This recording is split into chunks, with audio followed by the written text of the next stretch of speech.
What's up? It's your host Torry, and who is ready to be petty? Today it's just me by myself, and I can't wait to dive into some fun TV and I guess movies that I've been watching over the last couple weeks. Been a while since I did a solo episode. I think the last one was at the beginning of the pandemic when I was panic buying Rice Krispies, and now it's been 6 months. For those of you who don't know, I live in Victoria, BC, Canada, and we've kind of reopened now. For the most part, obviously people still need to be mindful and social distance and wear your mask and things like that.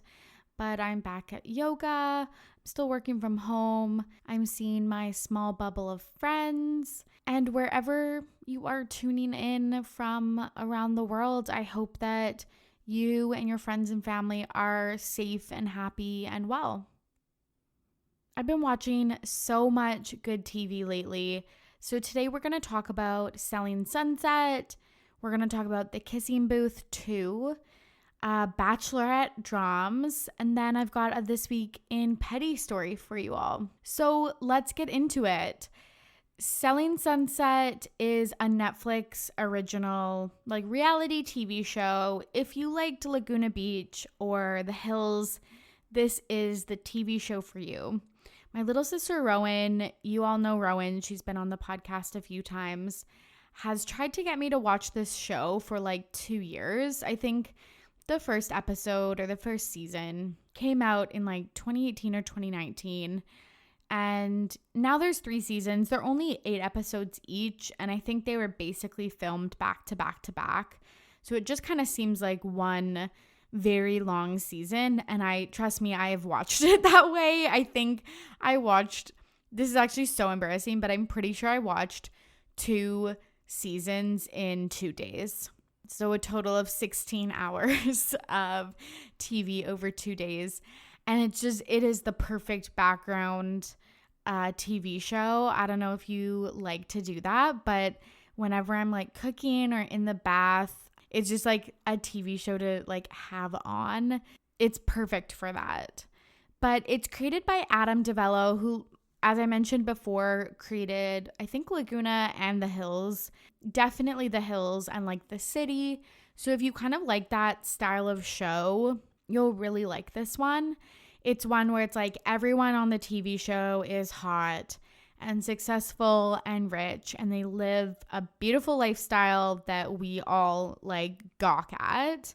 And it's kind of just like The Hills, where they kind of set up a situation they have a house showing. They're real estate agents, by the way.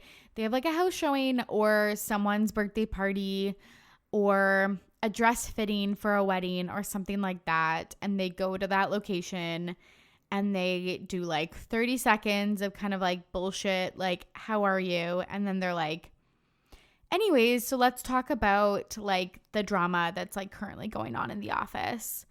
I think one element that's tough to watch about it is because we know that The Hills was super set up. It feels a lot like that. And one of the stars, probably the main star, Chrishell, she was the new girl to the real estate agency in season 1. She said it's all 100% real. And I just I don't buy that. Maybe you could get away with that in 2000 and 9 that The Hills was on. But I just think you cannot get away with that in 2020. But basically, if you haven't watched it, which I'm sure if you're listening to this, you have, or you know what it's about. But if you don't, it is about the Oppenheim Group, which is a real estate agency and property development firm. I don't know, by these 2 little trolls of men, Jason and Brett. They are twins. They have shaved heads and they're short. I looked it up. Honestly, it says 5'6" on Google, but I honestly beg to differ. They are just little shorties. And they're chic, they try to play them off as ladies men, or like, I don't know, like kind of promiscuous playboys, which I just like, I don't buy, but like, I guess they have that for them. But they own this expensive real estate agency, and the TV show follows the lives of like the 6 hottest real estate agents that are all like beautiful babes that wear like 6-inch heels to their showings and stuff like that. And I looked up their website. Like, I was like, how real is this? Like, are they actually real estate agents, etc.? And they are. It's funny because there's like 10 other employees at the agency. They're just like, I guess, didn't make the cut for the show. So they just like showcase their hottest ones. And the other plebs are just like, I guess, working in the shadows, which is kind of weird when you think about it, because if you watch the show, you'll know this, but they have like an open concept office. So all their desks are just like grouped together, but it's like just the stars of the TV show. So I'm always like, where are the other like agents that are listed on this website? But yeah, basically they sell very, very expensive houses in the on Sunset Boulevard in Los Angeles. These houses range from like $2 million to $75 million. And it's just like beautiful like drone shots of these properties, and it's just for poor people like me to like honestly gawk at them. Like, be like, wow, I'm in my like 500 square foot apartment, but like go off.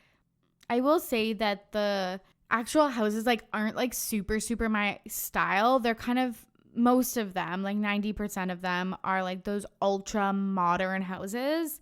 And I definitely like modern like decor and architecture, but I do like, especially in a home, maybe not necessarily as much for like an office building or anything like this, but particularly for a home, like I like warmth and like a homey feel, and just like a place where you could actually like live. And these are like not those places. Like, it's like there's no pictures of like friends and family. There's no personal like items or anything like that. Like, it's just a curated like living room that you would like feel very, I don't know, weird about spilling something on the couch or whatever. But season 3 is like where it gets really interesting. Honestly, I kind of forget like season 2. So season 1, Chrishell, who's kind of the star of the TV show, she was a soap star, and then she transitioned to real estate, and she is married to Justin Hartley from This Is Us and like other things. And the first season is all about her like trying to fit in with the office. Second season, literally finished it yesterday in one day. I do not recall what it's about. Like, I do not know what it's about. I kind of feel bad. Mary gets married. That's like probably the main like storyline. But like so much happens in season 2 that is just like literally irrelevant come season 3. But in season 3, the big drama is Chrishell gets divorced from Justin Hartley. And apparently he just sent her a text message, and she found out like an hour before it went live on TMZ. So it is like major dramas. And I think like 99% of people are on Team Chrishell.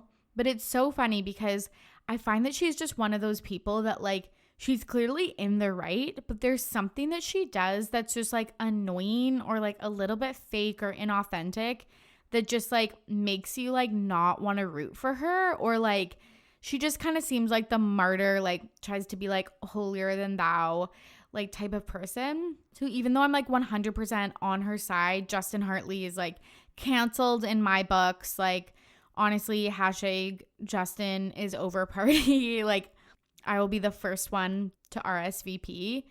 But I don't know.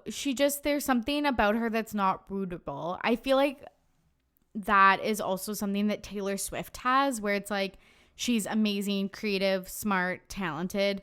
But there's just like that one thing that's like a little off that I'm just like annoyed by her. I don't know what it is.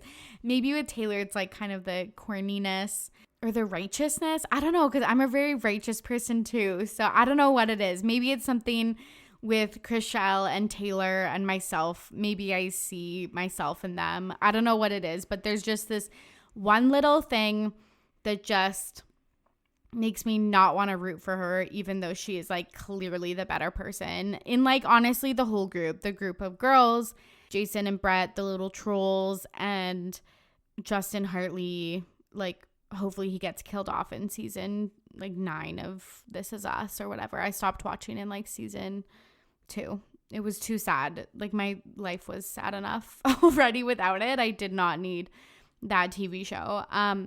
Anyways, if you watch Selling Sunset and there's something that annoys you about Chrishell, like please tell me. And Christine and Davina, if you slide into my DMs, I'll know it's you. But if you are a objective third-party person, please tell me if you are Team Chrishell, Team Justin, Team Christine and Davina. Tell me who you are rooting for on this show. As I mentioned before, the other kind of storyline is Romain and Mary. And Romain is Mary's like 15-year younger, like haughty French boyfriend, fiance, and then husband. And he is so fucking hot. He is so hot. And he's super tall and just classically good looking. But he's so traditional. Like he calls wedding planning like girl stuff and like things like that. And it's just really, really not up my alley. And he gives Mary a wedding ring, and it is a moissanite, like gemstone or mineral or something like that. So it's not a diamond. He says he's saving up for the diamond, and he gets so upset when people like ask about that. I just think he's like too traditionally masculine for my type and just too like fragile about these things. But they are a beautiful couple. The other things that like stand out to me about this TV show that I want to rant about is Christine's fashion. Actually, to be honest, all of the fashion on this TV show, it is so weird because I thought it was taped in like 2016 because they wear like black pencil skirts and like those Louboutins that the Kardashians wore when they like were first famous. You know, the ones that are like super, super high, like probably even higher than 6 inches. And then they have the huge platform at the toe. I don't know. It's so ugly. And Christine in particular, like she wears neon clothes and really tight clothes and fur, I think real fur, and like floppy hats. And she does these crazy hairstyles with like probably inappropriate braids and like ponytails, and I don't know, it's just so nuts. I can't look away though. Like I can't look away, but it's all so tacky and like not my style. I will say Heather is probably the best dressed for me. She kind of has like the most like young and I don't know, current style. I think for the show, like they definitely have the kind of classic TV villains, which is Davina and Christine. In reality, I swear to God, it's Jason and Brett, but it's Davina and Christine, and they just like are classic TV villains. They like gaslight the girls. They are just not empathetic. They're not nice. They like talk shit behind their back and then like get mad at them for stupid shit in public. And yeah, it's just absolutely wild. Davina goes for this $75 million listing and she's like really fighting for it. And I did check and it still is for sale. So she like hasn't sold it yet. But Davina will all be waiting on pins and needles for you to make a sale of this house. It's so gaudy and so just like showing off wealth. It's just something that I will never, ever be able to imagine truly. The other thing, if you are a Bachelor fan, you may like this show because Heather is dating Tarek from HGTV, which is honestly an Ari like wannabe with the HGTV show like Upside. He doesn't make an appearance on the show, I don't think. I'm still finishing season 3, but he is like a messy boy, went through like a messy divorce and is now dating Heather, one of the real estate agents. And I think they get engaged and become like Instagram influencers, which is great. But hearing about someone's relationship from like one side, but then reading all of the tabloids and stuff about the couple as a whole is just very, very interesting. If you like TV shows where you like watch, but then also have another tab up on your browser where you're like Googling all the facts and stories and like you're deep into Wiki, you will love doing that for this show. The last thing I want to mention is just actually a suggestion for the show to improve, which like I'm sure they're listening and really taking into account what I have to say, but it'd be really interesting to see more about the actual like business end of it, which I know that's probably why people haven't like they're not coming to this TV show for this.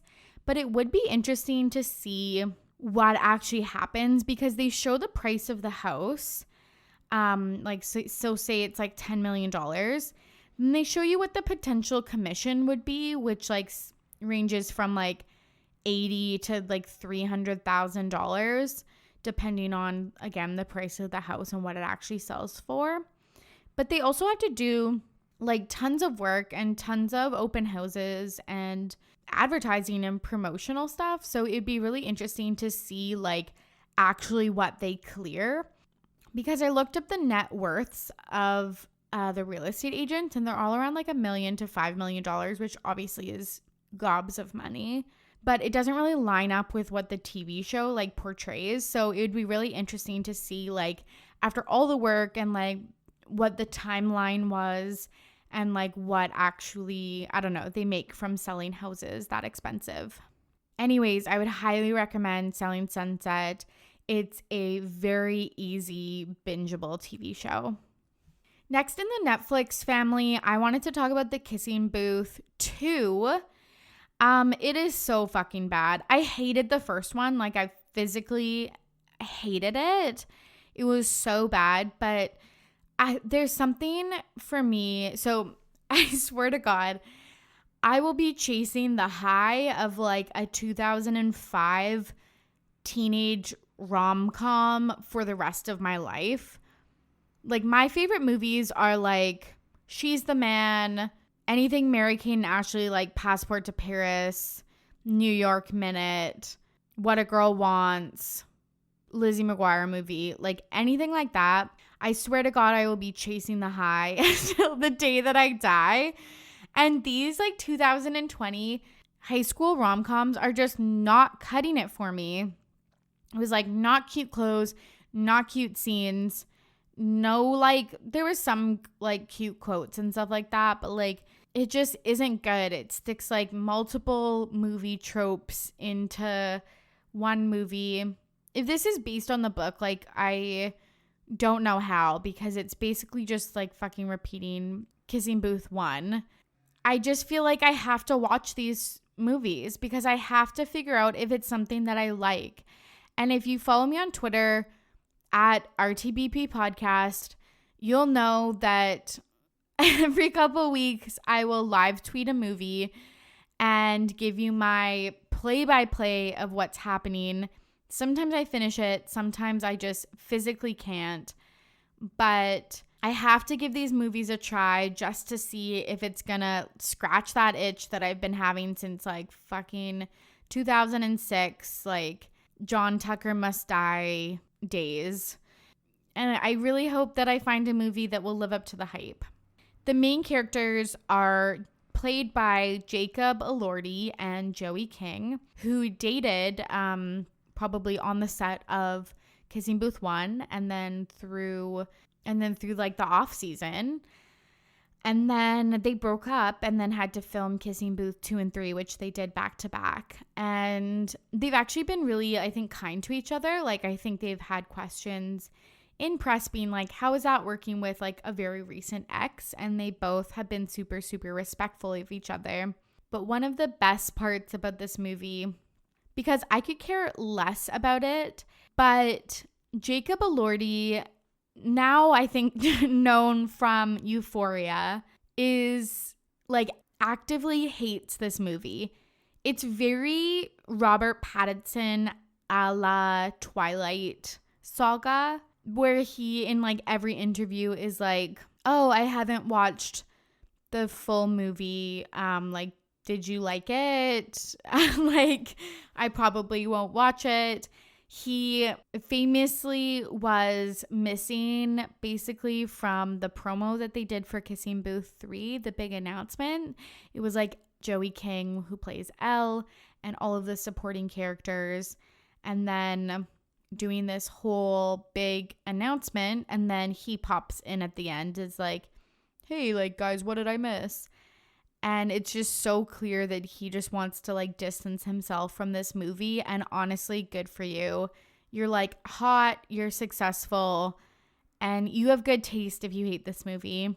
I don't like hate actors for picking up movies like this, like Robert Pattinson and Kristen Stewart, because these big name movies are like something that can change like actors' lives in terms of money and just like people seeing them on screen and probably like brand deals and stuff that you get. So I don't blame him for making a shit movie like this, but I totally understand why he would want to distance himself. When Joey King read the interview, or she must have, like someone must have told her about it, she tweeted like, Jacob has definitely watched the entire movie, and then deleted it. So run, don't walk to Twitter to follow Joey King and Jacob Elordi and see if there's more drama that unfolds. Am I saying his last name right? Elordi? I've never said it out loud, so I'm just like kind of going with what feels right. But let me know if I say it like really poorly. And honestly, I don't want to give the Kissing Booth any more time. So let's move on to the Bachelorette. The Bachelorette is going through like a slight crisis, it feels like. It kind of feels like a midlife crisis, but I guess it is just a mid-COVID crisis. I say mid really hopefully and optimistically. But basically, if you haven't heard, big spoiler alert, Clare ran off with one of her contestants, Dale. And when I mean ran off, I mean, I think he left La Quinta, which is where they're filming. She has not, unfortunately. I don't think she can leave till it's done. So he metaphorically ran off. She is still at this huge resort. But basically, in summary, she did 12 days of Bachelorette filming and decided that he was the one and wanted to stop filming, which I think is so weird, because most Bachelorettes, I don't know if it's the same with Bachelors, but they have a worse track record of picking the person that they spend their lives with. But Bachelorettes have pretty good history, at least in the last like 5 years. And they've said basically night one that they've known who their top like 3 is and basically who their top choice is. The thing is that they still fake the rest of the season. Like, they still go through the motions to film like the full 2-month season. So I'm just wondering, even if she knew that he was the one that soon, why did they let her like stop filming the rest of the season? And I'm wondering if they just knew that they couldn't do a 2-month full season in the resort. Like, what are their dates going to be? Like, I'm sure there's like mini golf and there's swimming and there's fireworks and there's dinners and walks, and they'll probably bring in, you know, like the fucking masseuses that they do and like those other like weird activities where they have to like do something sensual together. But it just seems so weird that she was able to like kind of get off the hook. And people really speculated that she was talking to him beforehand because she knew the cast back in April when they filmed. I think they almost filmed the first night. So they could have been talking, like she could have got in touch with them for the last couple months. But then Michelle Money from like way back when went on Instagram and said, no, she wasn't talking to any of them in the meantime, which honestly sounds worse because if Clare was talking to Dale for months and they just couldn't fake it with the other guys or whatever, had like a moral dilemma of like kissing other people or whatever, I think that's respectable. After 12 days, when we know that the dates are like 1 hour each, if that, group dates are like you get 20 minutes with the lead, it seems nuts that she would want to get like engaged and run off with this person. So we will have to see kind of what unfolds. The best part of the story is that it looks like Tayshia has been named the new Bachelorette, making her the second Black Bachelorette, and couldn't have picked a better person. She's honestly too good for the TV show. Like, she's too sane, she's too smart, she's too pretty. But I cannot wait to see how her story unfolds, and I super commend this decision. We talked about Matt James being named the Bachelor and how folks were saying that it kind of seemed like a strategic decision with the Black Lives Matter movement. But this one seems kind of more off the cuff, like they wanted to make this decision. So I think that people in the Bachelor community are really, really excited, and so am I. Where it gets weirder. So not only do we have a lead change mid-season, the part that gets really weird is that Wells, Hannah Ann, and Ashley and Jared, and I think Becca Kufrin have all been spotted on the La Quinta resort site. So what is happening? People are like, oh, maybe it's Bachelor in Paradise. I don't think so, because like half of those people are in relationships, or more than half. But what is going on? Like, I'm wondering again if they're just like lacking content. So maybe they wanted to do an Ashley Iaconetti, Jared Hyben like pregnancy announcement.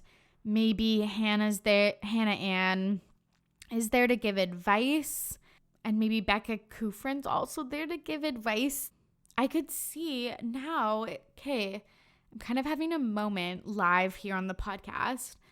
What do Hannah Ann and Becca Kufrin have in common?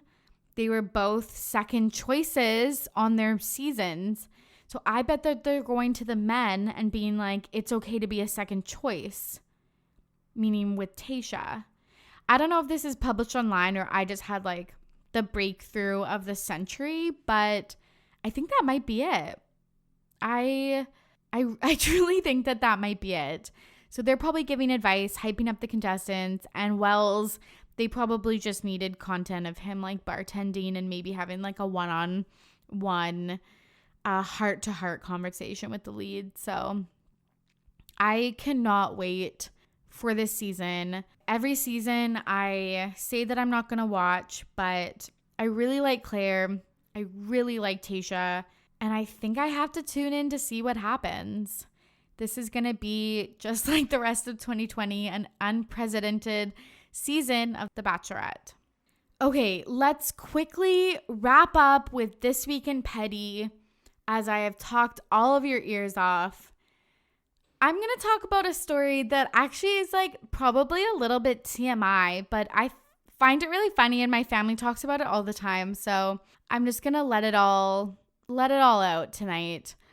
So I get Brazilian waxes, and I think there's just such a comedy in Brazilian waxes because of the way that you have to like lay on the table. If you don't get waxes, like, to each their own. Like, we need to normalize body hair, especially for women in this world.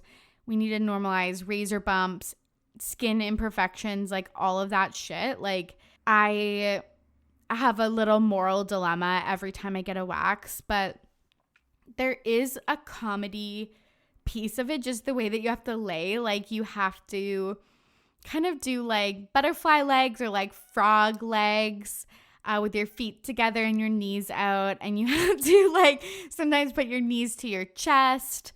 And different waxers will do like different things, like put one leg up or the other leg up, or get on all fours and like spread your cheeks and like all of those things. And so it's really, I don't know, it's really funny. I truly believe that there could be a good reality TV shows of just like a waxing studio. And I always say that my claim to fame was that one of my waxers, April, was on Canadian Bachelorette a few years ago. That was like my claim to fame. Anyways, I was getting a Brazilian wax a little while ago, and I had, my legs above my head. She's waxing my butt. If you don't, if you think that's TMI, like turn this podcast off now. But you have to be super vulnerable. Like it is scary at first. And then sometimes like you also just don't give a fuck. And you just put your legs behind your head. And the girl is waxing my butt. She has her head in between my legs, like carrying hot wax, obviously, putting the strips on, ripping them off. And we have RuPaul's Drag Race on in the background. And I think like Metric blaring on the speakers. And we're just chatting and watching TV and listening to music. And we kind of go silent at one point, and she's singing the song. And as she's singing the song, she starts changing the lyrics to, "I'm waxing Torry's butthole." And it's just like, it's something that has stuck with me. I really hope people don't make that into like a clip or something like that. But it is really something that has stuck with me for weeks. I told my family, I told all my sister's friends at her birthday, and I will just look at them dead in the eye. I will get my fingers up for my falsetto, and I will sing, "I'm waxing Torry's butthole," like I'm fucking Mariah Carey on stage at the New Year's Eve party. It's so good. I love people that can take a very uncomfortable situation and make it super chill and super funny. And honestly, that little jingle has been stuck in my head for weeks, and I hope that it's stuck in yours. I will just say one more thing about this story, and then I am no longer taking any questions from the crowd. But I just want to say, if you can't laugh at yourself getting your asshole waxed, sorry for the crude language, everybody, on a like operating table with your little face mask on with RuPaul in the background, if you can't laugh at yourself, who can you truly laugh at? Anyways, that's all from me, folks. I hope you enjoyed this reality TV roundup of what I've been watching and this wild This Week in Petty. I hope you sing that to your family this weekend. I hope the next time you're getting a wax, you just make up a little jingle yourself. It will definitely take your mind off whatever's going on. And of course, I hope that you are healthy and well. If you want to hear more, you can follow along on Instagram, Twitter, and Facebook at RTBP Podcast. You can also join our listener Facebook group, Ready to Be Petty Podcast Group, where we talk about all the stories we don't get to on the episode. And if you want to show some love, you can give the podcast a 5-star rating. You can go to ratethispodcast.com/RTPP podcast to rate us on Apple Podcasts, Podchaser, and Stitcher. I super appreciate it because it helps the pod find new listeners. As always, I'm your host, Torry, and I'm ready to be petty. See you soon. Bye.